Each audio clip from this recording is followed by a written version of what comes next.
The greatest trick the devil ever pulled was convincing the world he didn't exist.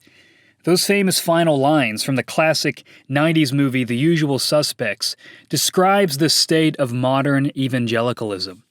In response to the excesses of the charismatic movement, which finds Satan hiding under every rock and behind every motivation, we've overreacted. And we've treated Satan as like a cartoonish red guy with a pointy tail and a goatee and a pitchfork. We don't take his activity in the world as seriously as we should, or as seriously as the ancient church did.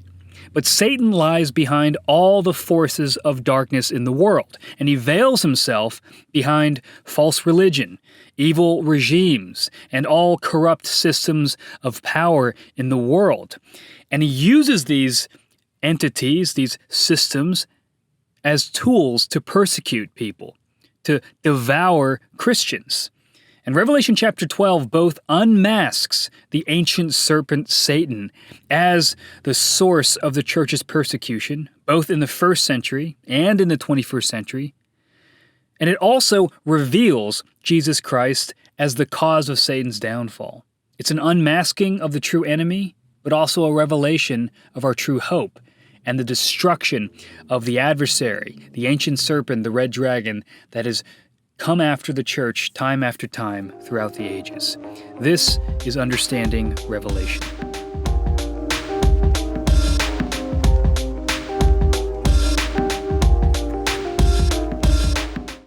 Revelation 12 tells the story of Satan's persecution of Christ and his church with symbolic imagery. It's an allegory. And Satan, the dragon, waits to devour a pregnant woman's child, Christ, who one day will rule the world. He will rule the nations. So Revelation 12 is depicting this historic reality with visual language. So Revelation 12 is actually broken down into three parts. First, there's Satan's pursuit. Second, there's Satan's fall. And third, Satan's war. So let's look at each one of these. First, Satan's pursuit. This is Revelation 12, verses 1 through 6. And a great sign appeared in heaven, a woman clothed with the sun, with the moon under her feet, and on her head a crown of 12 stars. She was pregnant and was crying out in birth pains and the agony of giving birth. And another sign appeared in heaven. Behold, a great red dragon with 7 heads and 10 horns, and on his heads 7 diadems. His tail swept down 1/3 of the stars of heaven and cast them to the earth. And the dragon stood before the woman who was about to give birth, so that when she bore her child he might devour it. She gave birth to a male child, one who is to rule all the nations with a rod of iron. But her child was caught up to God and to his throne, and the woman fled into the wilderness, where she has a place prepared by God, in which she is to be nourished for 1,260 days. We're introduced to 3 characters in this order. First, there's a pregnant woman clothed with the sun, standing on the moon with a crown of 12 stars, about to give birth. Second, there's a great red dragon with 7 heads, 10 horns, and 7 diadems. And finally, there's a child destined to rule the nations with a rod of iron. Let's look at each one of these symbols. The pregnant woman represents a composite of all the mothers, like Eve, Sarah, Hannah, and of course, Mary, in the Bible, giving birth, bringing forth the line of the Messiah. And this composite really is summed up in the story of Israel itself. Israel is the archetypal mother who births Christ into the world. So I think the best reading is to say that this woman is Israel, faithful Israel throughout the centuries, also encompassing all the faithful women who have birthed people in the line of the Messiah. Now, she's described as a mother with a 12-star crown lit up by the sun, and she stands on the moon. This is probably a repurposing of pagan astrology, utilizing the constellation of Virgo to tell a distinctly Christian story. This is very political at its core. John is using this imagery to put the kingdom of God at odds with the empire of Caesar, to take pagan mythology and flip it on its head and tell the true story of the world.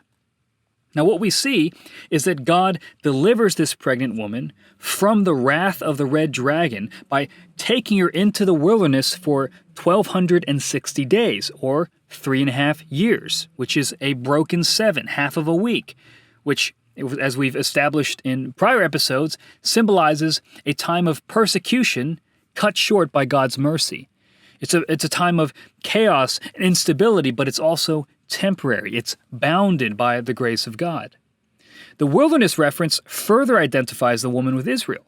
Moses led Mother Israel into the wilderness as a refuge from the pursuit of the dragon Pharaoh.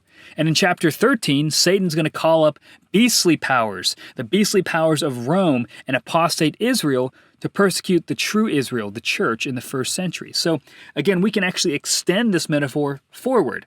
The mother is Mother Israel, but the church is the fulfillment of Mother Israel. The church is the true Israel, the remnant given full bloom. And so I think this is again depicting not just all of history leading up to the birth of Christ, but also beyond it, as God persecutes the church, birthed by the Spirit, birthed out of all the lines coming down from Eve, fulfilling that prophecy that God laid out after the fall, when he said that he's going to provide enmity between Satan and the woman, and the child of the woman is going to crush the serpent's head.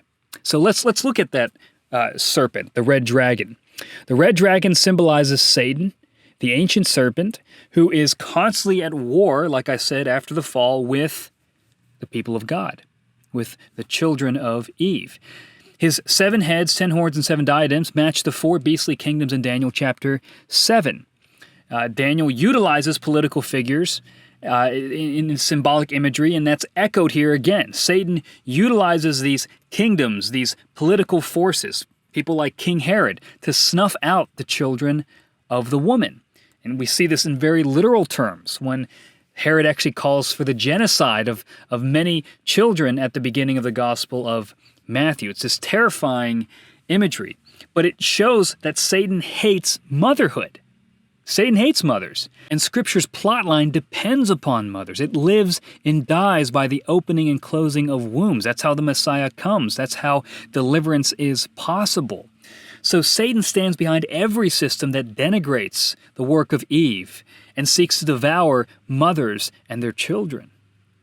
Now, Satan's tail sweeps down 1/3 of heaven and casts them down to earth, which may refer to the fallen angels that he brings down with him. I'm not entirely sure, but stars in heaven can often refer to angelic figures, and of course, falling is a direction and an action that is associated with fallen spirits, evil spirits, and satanic figures. So maybe that's what's going on there.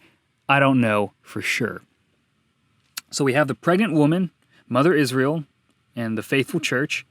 We have the red dragon, the ancient serpent, Satan, attacking her. And finally, we have this child. Now, this child represents Christ, obviously, who subdues the nations. And just like Psalm 2 says, he's going to break them with a rod of iron. And Satan tries to snuff out his life. But God catches him up to his throne. He ascends, he goes up. This is a reference both to the resurrection, which is an ascent out of the grave, and a lifting up, a casting up, if you will, out of the grave, and the ascension, which is a very literal, again, ascent upwards into the sky. It's a catching up. So both of these are represented as God catches up Christ through the resurrection and ascension to his throne. Now this leads to another action. As Christ is raised up, Satan is cast down. So this is the second part, Satan's fall. Revelation chapter 12, verses 7 to 12. Now war arose in heaven, Michael and his angels fighting against the dragon.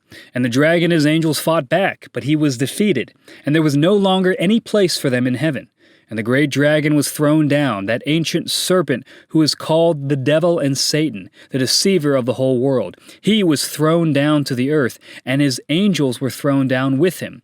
And I heard a loud voice in heaven saying, Now the salvation and the power and the kingdom of our God and the authority of his Christ have come. For the accuser of our brothers has been thrown down, who accuses them day and night before our God. And they have conquered him by the blood of the Lamb and by the word of their testimony, for they loved not their lives even unto death. Therefore rejoice, O heavens, and you who dwell in them. But woe to you, O earth and sea, for the devil has come down to you in great wrath, because he knows that his time is short. Christ's ascension brings about a heavenly war, led by Michael and his angels, which casts Satan down to the earth. Now, Christ foresaw Satan's fall after his resurrection in John 12, verses 31 to 32. Now is the judgment of this world. Now will the ruler of this world be cast out. And I, when I am lifted up from the earth, will draw all people to myself. Some people identify Michael with Christ himself. Other people say that he's the chief of the angels. I don't know that it's clear, but I think that the event that this war is centered around from the context of John 12 is the ascension. Christ's ascension defangs Satan's ability to deceive and to accuse God's people. Remember, Satan accuses Job in the heavenly courts. He can no longer do that because according to Christ's work in Colossians 2:14, he has canceled the record of debt that stood against us with its legal demands. This he set aside, nailing it to the cross. Now, Christ stands as our advocate. He covers us in his blood, which forgives our sin. That has been fully accomplished. So Satan can no longer condemn us. But the condemnation that he brought to Job wasn't really about his sin. It was his temptation to make Job curse God. And what we see here is that Job is faithful unto death, in a sense. He's faithful to mourn, but he never turns away from God. And in the same way, we see this victory of the martyrs. They conquer Satan. They are faithful by shedding their blood and being faithful to the testimony of Christ over Satan's temptations, Satan's machinations to try to get them to deny the gospel. So Satan's fall signifies the authority of Christ and the power of God's kingdom breaking into the present age through the death and resurrection of Christ, through the bloodshed of Christ, but also through the blood of the martyrs that testifies to the truth of what Christ did and the authority that he has over the nations. Satan still works upon the earth, but his time is short and his defeat is sure to happen.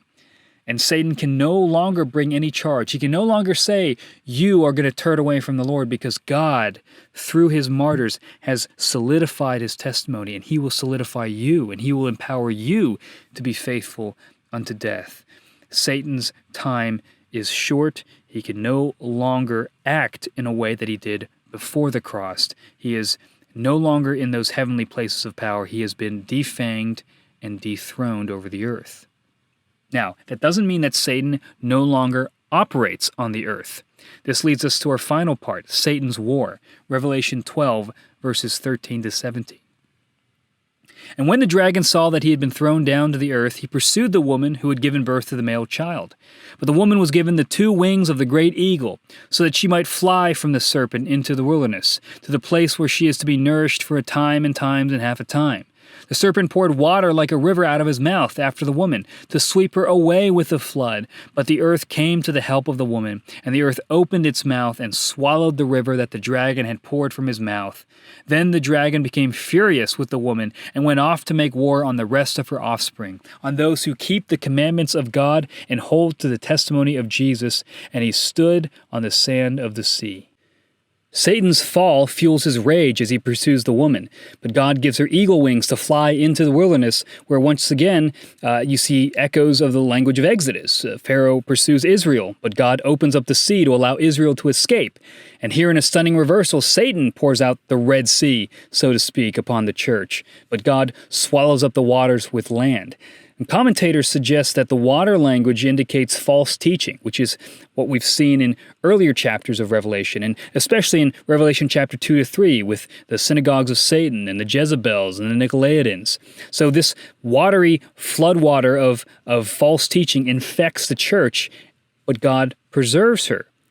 And this also indicates that the wilderness signifies the time of suffering and persecution from Pentecost to the destruction of the temple in 70 AD. So this is what it's looking at, that after the ascension of Christ, Satan is now going to try to chase after the woman, but the woman will find refuge. God will preserve her like God preserved Israel in the wilderness. Now, when God preserved Israel in the wilderness, he didn't preserve her from all threats. She still had to fight. She still experienced different types of trials, but she was still nourished by the bread and the manna from the sky and from the water from the rock. So there's a similar imagery happening here, that though the church is going to face difficulty, it's going to find refuge. It's going to be strengthened so that it can testify properly as it spends its time in the chaotic wilderness area before final judgment comes upon Israel in 70 AD.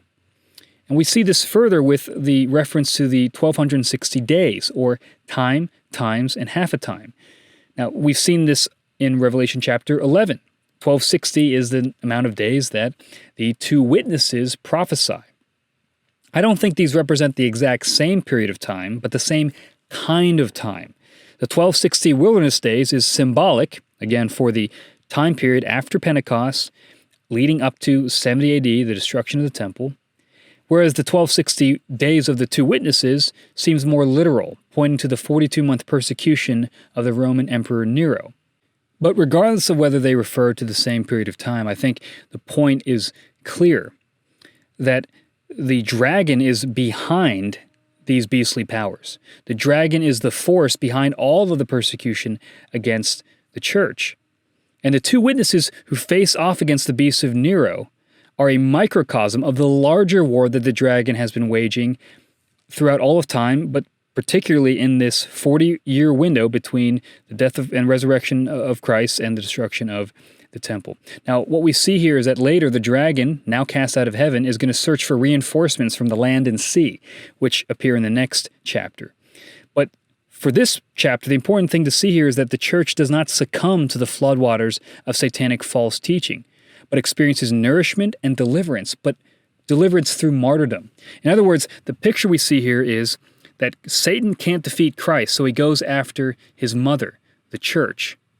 And as he goes after his mother, he realizes that God is with his mother as well, that the church is going to be faithful. They're not going to fall for the floodwaters of his lies, but they're going to be faithful unto death. They're going to shed their blood like their Savior, and it is through that that they conquer Satan. It is through that that they fight off his attempts to derail them from a faithful witness. Martyrdom is so central to the book of Revelation.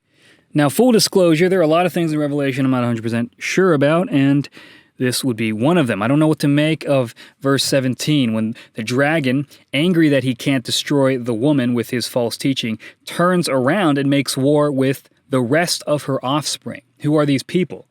Well, John describes them as those who keep the commandments of God. They sound like Christians. So there's these two groups of Christians.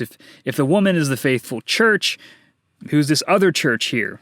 I don't have a good resolution to it. Some people say that the woman is actually the faithful Jewish Christians, and the other offspring are faithful Gentile Christians. And so God allows Jewish Christians to leave Jerusalem so that they find refuge in Gentile lands. Maybe it's a reference to that. And then Satan turns his attention to attack Gentile Christians. There's a whole host of different ways to interpret it. I am not 100% sure. So if you have a better solution, you can let me know. But I do think that there is something here regarding Jew and Gentile that I haven't quite parsed out, and maybe in further readings it'll become clear to me. But again, keep the main thing the main thing.